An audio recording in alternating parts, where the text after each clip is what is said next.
God is good. And all the time. Amen, amen. It is always a privilege to be in the house of the Lord, to preach His word to His people, to preach His word to His saints. At this time, I would like to give recognition to the musician, the very faithful man of God, is always here to play the music for us. God bless him. Give him a hand. Amen. I'd like to give recognition to the liturgists and to the ladies who came to read the scripture. Give them a hand. And finally, to my family who follows me everywhere I go, no matter how far or no matter how late or early, give them a hand. They are everywhere, everywhere. God bless them. I would like for us to turn our Bibles, 2 Corinthians, chapter 8. 2 Corinthians, chapter 8. I'll just give you a small introduction and overview of this book. This book was written by Paul, and it is his second letter to the Corinthians. The Corinthian church was started and planted by Paul on his missionary journey. Paul later was made aware that the church at Corinth was living in sin. There was immorality in the church. There was division in the church. And as a result, Paul had to write a letter to correct the immorality and the division that was there.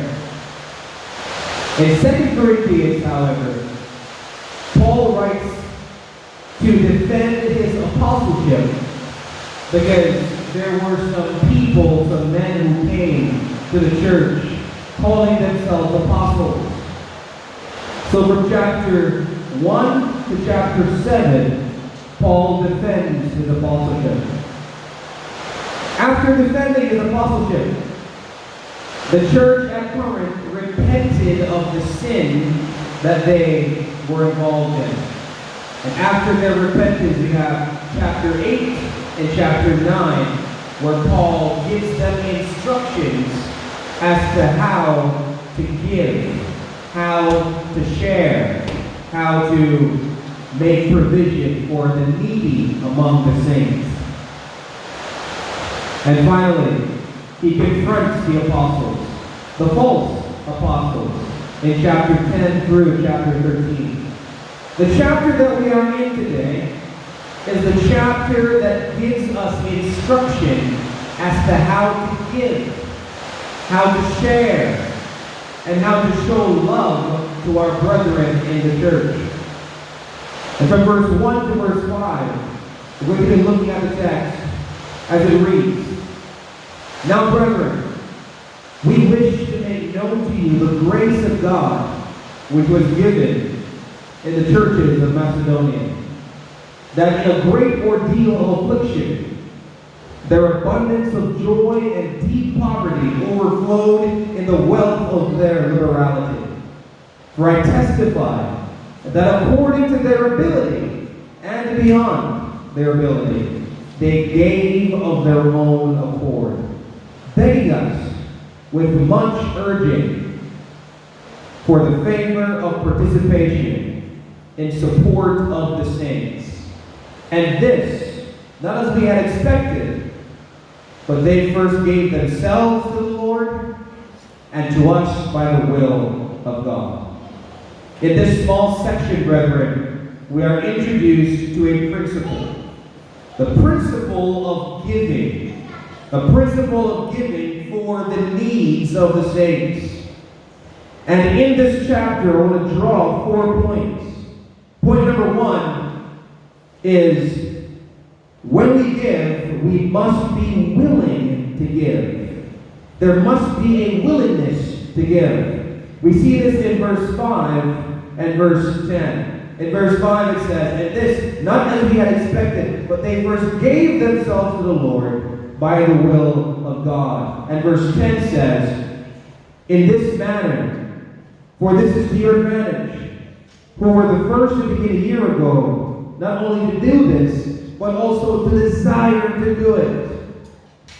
As it relates to application, when we think about giving in the church, if we are forced to give, then we are giving in a wrong way. Amen, church? If we are forced to give by anyone in leadership or anyone who is above us, we are giving wrongly according to this principle. We must be ready to give, and we must be willing to give. The second point is it must be from your ability. In chapter 8, verse 3, Paul says, "For I testify that according to their ability, they gave of their own accord." And in verse 11 it says, "But now finish doing it, so that just as there was a readiness to desire it, so there may be also the completion of your ability." And in chapter 12, we see the important point where Paul gives. "For if the readiness is present, is acceptable according to what a person has, not according to what a person does not have. For this is not for the ease of others, and for your affliction." The principle that Paul gives is that when you give to the church, do not give all of what you have so that you don't have anything to go back home to. Because it is not for the ease of someone else and to put yourself in trouble and affliction. Amen, church? And to make this an example, if you only have $10,000 in your name, you don't go to church and give $10,000.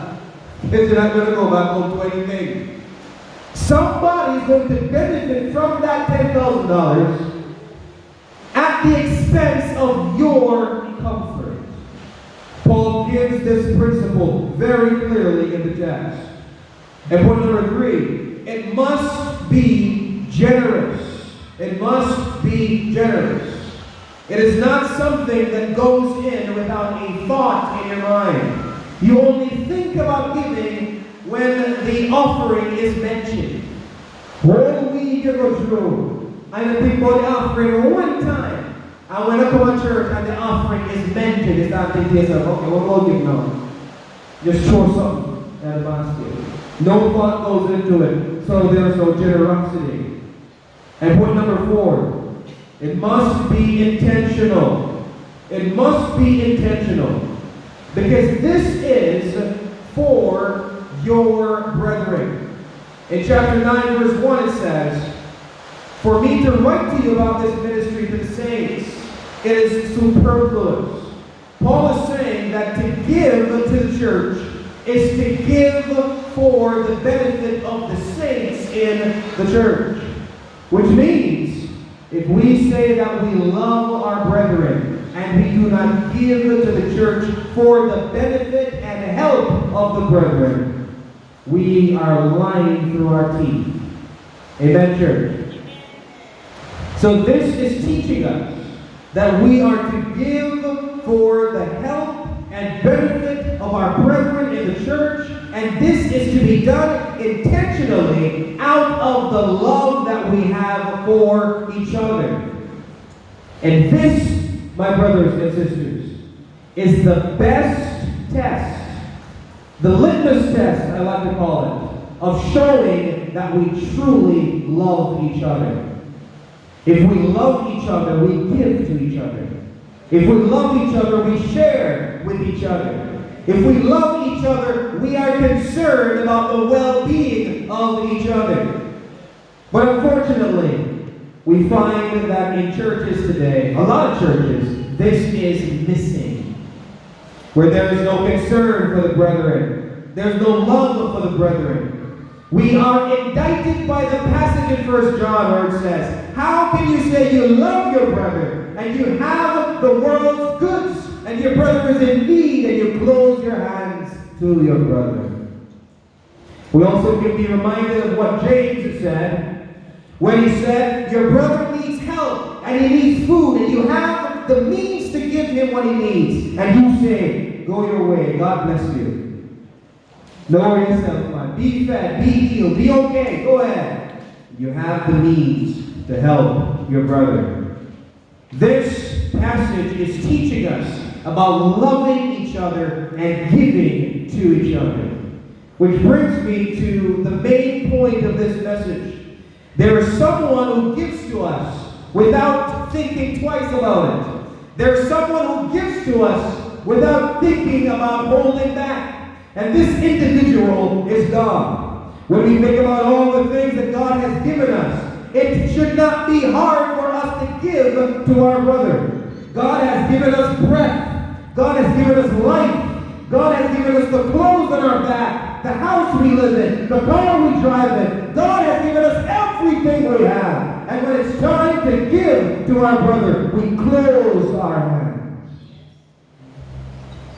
Boy, if God ever close your hand to anyone with salt, we are in trouble.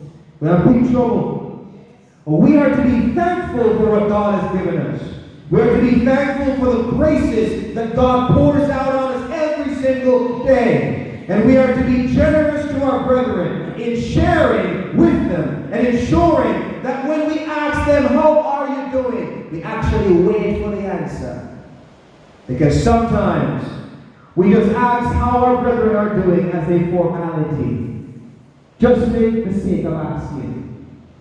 Good morning, how are you doing? And they walk down before they even answer. Good morning, how was your week? I had gone before they even tell what their week was. It's just a formality. Good morning, how are you? And they get gone again. It's just a formality. Because really and truly, you don't really care how their day is going. You don't really care how they feel. They just want to ask so they can say, relax. But those in the church, the ones in the church who do not fall in this category, who actually care about their brother, who actually care about their sister, and when they ask how you are doing, they are waiting for you to tell them how you're doing. And if they ever say you're not all right, they go find a way to help you. Those are the people we have to give God thanks for. Those are the people in the church we have to give God thanks for and praise for, because they are the ones who make God's house and God's church glorified. Amen, church? So Paul is here teaching these principles in chapter 8.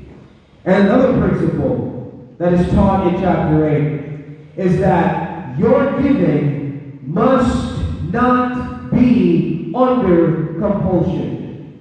And in chapter 9, he says these words in verse 7. Each one must do just as he has purposed in his heart, not grudgingly or under compulsion, for God loves a cheerful giver. This must not be grudgingly. When you give, you're not supposed to be thinking about it as you're walking away. Thinking to yourself, oh boy, let me give so much.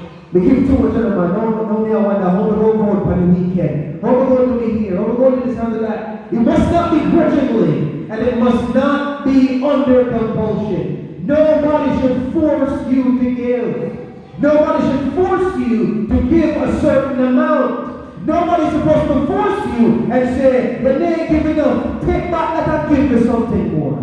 That's not how it goes.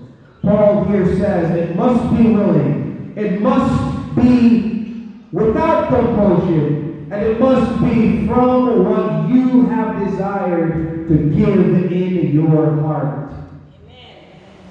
And that will be acceptable to God. Because when you look at verse 12, it says, it is acceptable if it is given according to what a person has. If you give what you don't have, it is not acceptable. must be in accordance to what you have. And it must not only be monetary giving. It doesn't have to be only monetary giving. You can come to church and realize that somebody needs a pair of shoes. And you have some shoes in weird. You can give it. Somebody in the church can be coming to church every single Sunday and they see them clothes. And you have clothes when they're wearing and they can't feed them and give them. Somebody can be struggling to pay for their medication and you have the same medication that they are taking and you can give some of it to them. What this shows, brethren, is love for the saints. Love for the brethren. Love for the sisters. And in closing, when we think about Christ, in this chapter we learn that Christ, although he was rich, for your sake he became poor. Christ is the best example of giving. Christ, the Bible says, gave his life and no one took it from him. Christ, the Bible says, lay his life down for the sheep and to take it up again. Christ is the one who is the example of giving. Because what the Bible says that we men are to love our wives as Christ loved the church, for he gave himself up for her. We are to give ourselves, give to the brethren, give to the church, so that those in the church who are in need can have their provision. And by doing this, brethren, we show that we are disciples of Christ. That is why he said in John chapter 13, by this they will know that you are my disciples, by your love for one another. If we don't love each other, we're not showing the world who the disciples of Christ are. If we are not showing love for one another, we are not showing the world the life of a Christian, the life of a brotherhood, the life of the church who loves each other and cares for each other. So in this season, brethren, I implore you, I remind you about giving. I remind you about giving so that those in need can have what they need. I remind you about giving so that those who are without can have what they need. And I remind you of the gospel that Jesus Christ came from heaven, from a place of riches, and he came to earth, was born in a poor situation, and he lived a perfect life, and he died on the cross so that you and I can be saved. And in our salvation, we show that we are saved by the way that we live and treat each other and treat our brethren. Amen, church. Now this is a very short message. I'm not going to say much more, but that the application of this chapter to the people of God of today is that we are to ensure that we take care of each other. We are to ensure that we love each other. And the best way to show that we love each other is by giving. In Jesus' name. Thank you, church, for your time. God bless you.